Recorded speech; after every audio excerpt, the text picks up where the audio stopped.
So if we're going to make this match, we're going to choose to make the y's match. Doesn't matter which one. We're going to say, let's multiply each of these equations by something.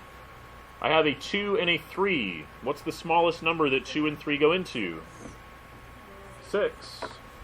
So if I multiply the top equation by 3, and I multiply the bottom equation by 2, I just multiplied them together,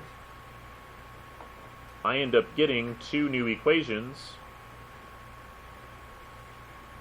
that do have something that matches. This becomes 9x plus 6y equals 3.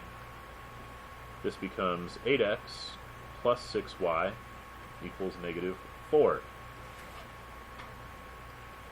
Before we do anything else, I want to point out what the absolute most common mistake is so that hopefully none of you make it. When you are multiplying an equation to make something match, whether it's both equations like this example, or it's just one of them like the last example, the most common mistake that I see people make year after year is you do 3 times 3 here makes 9, 3 times 2 there makes 6, and you just write a 1. I've never understood why, but for some reason people just, I guess they get tired. They've distributed this far that they just can't do it. It's just too much to distribute.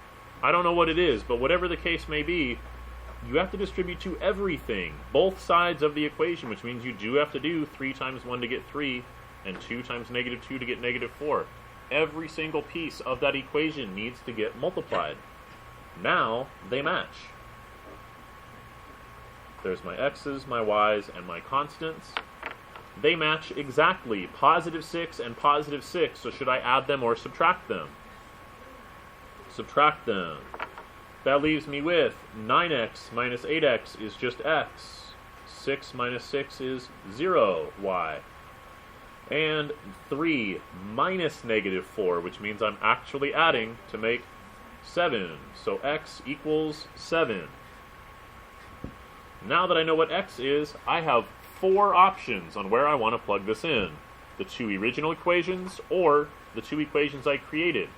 It does not matter which one you do. No matter which one of the 4 equations you plug it into, you'll get the exact same answer. I'm just going to go ahead and plug it into the first equation because that looks the simplest. So x is 7. 3 times 7 would be 21. Plus 2y equals 1. Subtract the 21. 2y equals negative 20. Divide by 2. Y equals negative 10. So your final answer is 7, comma, negative 10. Are there any